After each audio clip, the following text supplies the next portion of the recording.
स्वागत है आपका। इंडिया टीवी देख रहे हैं आप। आपके साथ मैं हूं प्राची पाराशर। मुकाबला का स्पेशल एडिशन सीधा विजय चौक से आप देख रहे हैं। आज पूरे देश में सबसे ज्यादा अगर चर्चा हो रही है तो करप्शन पर मोदी सरकार के वार की हो रही है। प्रधानमंत्री नरेंद्र मोदी करप्शन पर जीरो टॉलरेंस की बात करते हैं। पूरी की पूरी सरकार भ्रष्टाचारी पर कार्रवाई को लेकर अपनी पीठ थपथपाती हुई नजर आती है। तो वहीं दूसरी तरफ इंडिया अलायंस इसे लेकर मौजूदा सरकार को कटघरे में खड़ा करता है और ईडी सीबीआई के दुरुपयोग का आरोप लगाता है। आज झारखंड में भी कुछ इसी तरीके से हुआ। मौका था चंपई सोरेन सरकार का अपना बहुमत साबित करने का, लेकिन इस मौके पर भी हेमंत सोरेन ने जो कहा वो कई सवाल खड़े करता है। हेमंत सोरेन ने कहा कि जानबूझकर उन्हें परेशान किया जा रहा है, जानबूझकर एक आदिवासी मुख्यमंत्री को ईडी के चंगुल में फंसाकर फर्जी केस बनाकर उन्हें जेल में डालने की कोशिश की जा रही है। लेकिन कुछ भी हो जाए वो झुकने वाले नहीं है, सरकार के दबाव में आने वाले नहीं है। वहीं दिल्ली में भी इसी तरीके का सियासी हंगामा, सियासी ड्रामा देखने को मिल रहा है। ईडी 5 बार अरविंद केजरीवाल को समन भेज चुकी है, लेकिन अरविंद केजरीवाल कोई ना कोई बहाना बनाकर ईडी के समन को गैर कानूनी बताकर ईडी के सामने पेश होने से बचते हैं। अब ईडी ने कोर्ट का दरवाजा खटखटा दिया है। अब अरविंद केजरीवाल को ईडी के सामने पेश होना होगा, लेकिन वो भी इसे द्वेषपूर्ण कार्रवाई बता रहे हैं। इन सब के बीच निगाहें महाराष्ट्र पर भी टिकी हुई हैं, जहां उद्धव ठाकरे अभी तक पानी पी पी कर प्रधानमंत्री नरेंद्र मोदी को कोसा करते थे, उनके सुर अब कुछ बदले बदले से नजर आते हैं। तो क्या 2024 में सबसे बड़ा मुद्दा ईडी और सीबीआई का बनने जा रहा है? क्या 2024 में जो आरोप विपक्ष मोदी सरकार पर लगा रहा है कि ऑपरेशन लोटस के तहत ही सब कुछ किया जा रहा है, इन आरोपों में कितना है दम, इस पर करेंगे चर्चा। लेकिन उससे पहले आपको सुनवा देते हैं आज के बड़े बयान। प्रभु राम का प्राण प्रतिष्ठा हुआ 22 जनवरी को। राम राज आ गया, पहला कदम बिहार पड़ा। बेचारा एक पिछड़ा वर्ग का व्यक्ति की क्या हद होगी आप जानते हैं। दूसरा कदम झारखंड पर पड़ा, एक आदिवासी मुख्यमंत्री को निकलने का प्रयास। क्योंकि इस आदिवासी मुख्यमंत्री के शरीर में हड्डियां कुछ अधिक है, इसलिए उस हड्डी को निकालने के लिए ईडी उसका डिसेक्शन करने में लगी हुई, ताकि हम कैसे इसको निकल जाए। लेकिन इतना आसान नहीं। गलती से गले में फंस गया तो पूरा का पूरा आंतड़ी फाड़ के बाहर। वो गलत किया और झारखंड वाले जो मुख्यमंत्री को, सिटिंग सीएम को उन्होंने अरेस्ट करके गलत तरीके से अरेस्ट किया। आप जैसे ईडी का इस्तेमाल करके ऐसे तो ये कोई भी सरकार गिरा देंगे। महाराष्ट्र में सरकार गिरा दी इन्होंने, अब झारखंड के अंदर पूरी कोशिश तो इनकी सरकार गिराने की थी, वो सरकार गिरा नहीं पाई। उन्होंने 48 घंटे तक इंतजार किया कि झारखंड मुक्ति मोर्चा के लोग टूट जाएंगे। ये तो अच्छा है कि कोई नहीं टूटा अभी तक।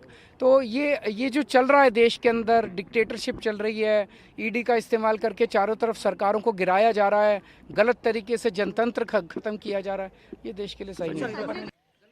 तो आपने अरविंद केजरीवाल को भी सुना, हेमंत सोरेन को भी सुना। दोनों ही आरोप लगा रहे हैं कि सरकार की सोची समझी साजिश है, ईडी का इस्तेमाल किया जा रहा है ताकि ऑपरेशन लोटस चलाया जाए। इसी पर करेंगे चर्चा। खास मेहमान हमारे साथ जुड़ गए हैं शिवम त्यागी, spokesperson Bharatiya Janata party, Sanjay Saraf, spokesperson RLJP, Tehseen Poonawalla political analyst के तौर पर हमारे साथ हैं, और धर्मेंद्र यादव, स्पोक्सपर्सन समाजवादी पार्टी हमारे साथ हैं। आप सभी का बहुत बहुत स्वागत है।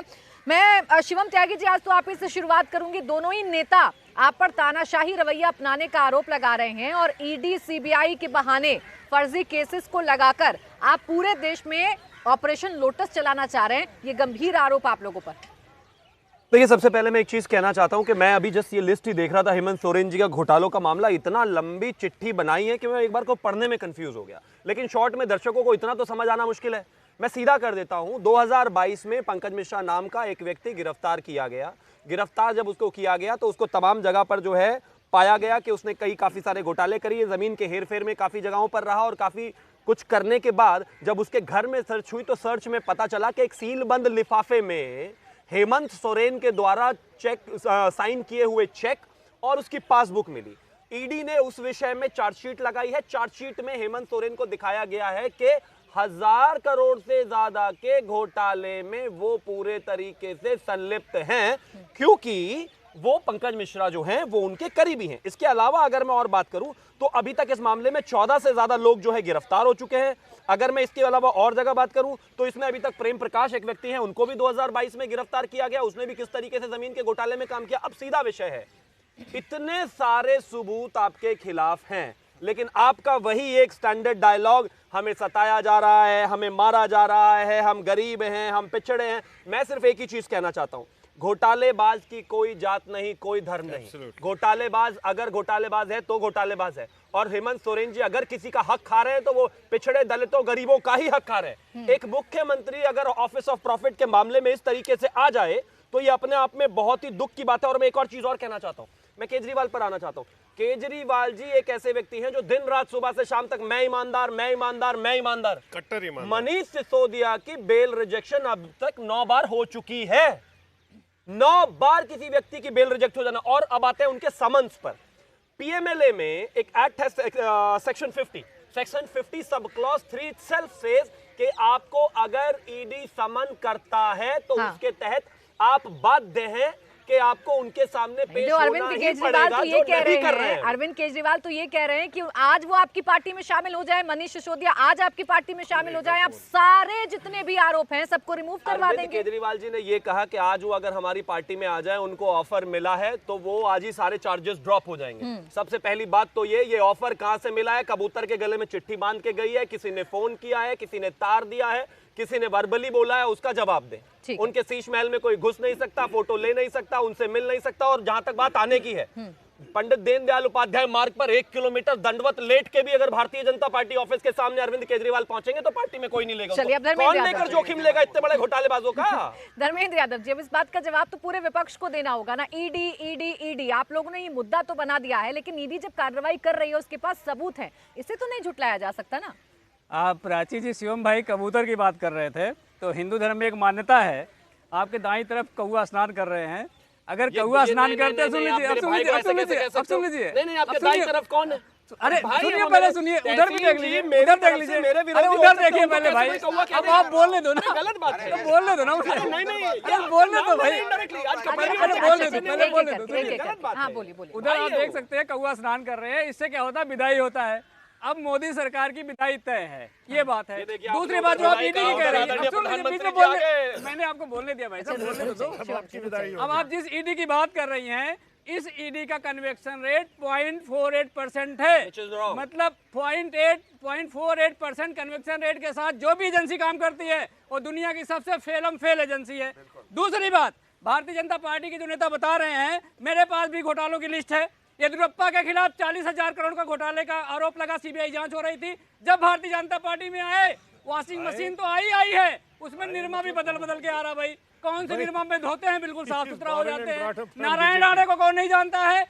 आपके शिवराज सिंह चौहान पर जो घोटाला हुआ है, व्यापम घोटाले का, इतना बड़ा घोटाला, दुनिया का सबसे बड़ा घोटाला है, और स्वास्थ्य से जुड़ा हुआ घोटाला का मतलब पीढ़ियों तक उसका नुकसान आदमी झेलेगा। अगर एक गलत डॉक्टर आप बनाएंगे, वो 60 साल 70 साल तक गलत आदमी का इलाज करेगा। उसके बाद इस जांच में जितने लोगों की मौत हुई है, जो कुछ भी जानता था उसे मार दिया गया, जो कुछ भी बता सकता था उसे मार दिया गया, जो सबूत था उसे मार दिया गया। उसकी जांच आज तक नहीं हुई। उसके बाद सुनिए, रमेश पोखरियाल पर सीबीआई जांच हो रही है। मैं आपके आरोपों का जवाब अभी ले लेती हूँ, लेकिन मुझे सिर्फ इतना समझ नहीं आता। मैं बोलने दे रही हूँ ना सर, मैं बोलने दे रही हूँ। थोड़ी देर में पीएम का संबोधन शुरू हो जाएगा, सबको मौका मिल जाए एक बार तो ज्यादा ठीक रहेगा। मैं सिर्फ आपसे इतना जानना चाह रही थी कि आप ये तो बता देते कि इन लोगों के यहाँ कितने भ्रष्टाचारी हैं। कभी ये क्यों नहीं बताते इतना ही ताल ठोक कर कि केजरीवाल ने कुछ नहीं किया? कभी ये क्यों नहीं कहते इतने ताल ठोक कर कि देखिए हेमंत सोरेन ने कुछ नहीं किया, या बाकी जितने भी लोगों पर आरोप लग रहे हैं उन्होंने कुछ नहीं किया? देखिए, हेमंत सोरेन ने कुछ नहीं किया, ये न्यायपालिका तय करेगी। अरविंद केजरीवाल ने कुछ नहीं किया, न्यायपालिका तय करेगी। और बीजेपी वालों के लिए न्यायपालिका तय नहीं करेगी, है ना? बीजेपी के जो नेता हैं उनके लिए न्यायपालिका नहीं तय करेगी, उसके लिए समाजवादी प्रवक्ता तय करेंगे। न्यायपालिका ही बता रहा हूँ मैं, न्यायपालिका ही बता रहा हूँ। सीबीआई कन्वेक्शन हो रहा है, उसमें जांच में क्या हो मुझे बताइए। येदियुरप्पा की जो सीबीआई जांच हो रही है उसमें क्या हुआ कार्रवाई, मुझे बता दीजिए। संजय जी जानकारी है, संजय जी एक बार जवाब दीजिए। मुकुल रॉय, मुकुल रॉय, हिमंता बिस्वा शर्मा, अजीत पवार, इन सब पर जवाब का नाम यादव बाबू रहने दीजिए, अब 2 मिनट में ऑनरेबल पीएम आएंगे तो सबका हो जाएगा। बोलिए संजय जी। देखिए, जिसने गलत किया है, जिसने चोरी की है, डकैती की है, गलत काम किया है, उसके अगेंस्ट में कार्रवाई होगी, हो रही है, प्रॉपर तरीके से हो जाए। चाहे वो कितना भी चिल्लाए, कट्टर ईमानदार, अगर इतना ही कट्टर ईमानदार है तो ईडी के सामने जाते क्यों नहीं है? जाकर आ जाए वहां से। हेमंत सोरेन की बात कर रहे हैं, उसके वालिद साहब जो शिबू सोरेन थे वो भी तो जेल गए 20 साल पहले, उसको भी, उसके खिलाफ भी गलत हुआ था। उनको आदत पड़ी है पूरे परिवार का चोरी डकैती करने का, वहां पर उसके पिताजी भी 20 साल पहले से उनको राजनीतिक से ही साइडलाइन कर दिया बिकॉज ही वाज एक्यूज्ड, तो वो भी गलत था। तो इसमें देखिए जो भी गलत कर रहा है, चाहे वो हेमंत सोरेन है, केजरीवाल है, केजरीवाल जितना चिल्ला रहा है, शिवराज सिंह चौहान भी गलत है, वो भी नाम अरे भाई जो गलत कर रहा है, जो गलत है, जिसका अगेंस्ट में ईडी है। सुन लेंगे भाई, नाम ले लीजिए। अखिलेश यादव के टूटी के बारे में बात करूं फिर आप टूटी के बारे में बात करूं, टूटी लेकर चले गए वहां से, क्या बात करते हैं? अरे टूटी लेकर चले गए, टूटियां लेकर चले गए, उसका वीडियोग्राफी है, फोटोग्राफ से। वो टूटी वाले नेताओं की बात मत करिए, जिसके खिलाफ है, जिसने गलत किया है, जिसने चोरी डकैती की है, उसके खिलाफ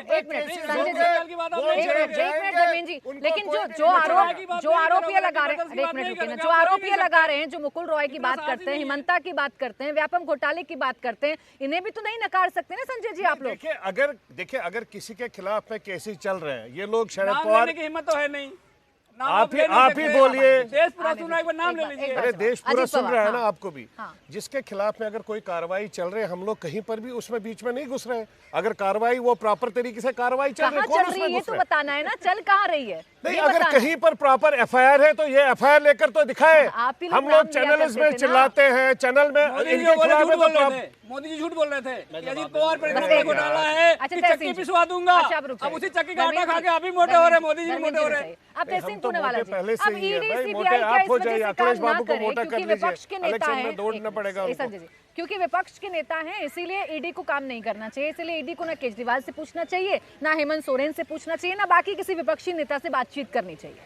नहीं, ईडी को बिल्कुल काम करना चाहिए, लेकिन ईडी को काम करते समय रीढ़ की हड्डी ये भी याद रखनी चाहिए कि उनकी एक रीढ़ की हड्डी होनी चाहिए, स्पाइन होना चाहिए, स्पाइनलेस तरीके से काम नहीं करना चाहिए। बता रहे थे किसका केस चल रहा है, छगन भुजबल का केस नाइक सिर्फ चल रहा था, वही ईडी कोर्ट में जाकर कहती है छगन भुजबल पर केस बंद कर दो। जब छगन भुजबल की पार्टी मोदी जी के साथ, भाजपा के साथ मिल गई, कहते हमारी फाइल घूम गई। कर्नाटका में जो इनके विधायक के घर पे 9 करोड़ रुपए कैश मिले, इंडिया टीवी ने बताया था 9 करोड़ रुपए कैश मिले, वहां पर जाकर कोर्ट के अंदर कहती है, प्राची जी आप सुनकर आश्चर्यचकित हो गए, ये रेड ही गलत हुआ था, हमने बताया नहीं हम रेड करने वाले थे। ये बात क्या है सर? मैंने आपके भी सर, मैं किसी के भी नहीं सर, आई रिक्वेस्ट यू, ये बात बिल्कुल सही है शिवम की कि कोर्ट के अंदर आपको क्या रिलीफ नहीं मिल रहा, नहीं मिलेगा। ईडी के केसेस में, पीएमएलए के केसेस में किसी को रिलीफ नहीं मिला, इसलिए छगन भुजबल की फाइल घुमाई गई। ये छगन भुजबल जी कल अगर भाजपा छोड़ते वापस शरद पवार जी में आ जाए, ये फाइल मिल जाएगी, ये सच्चाई।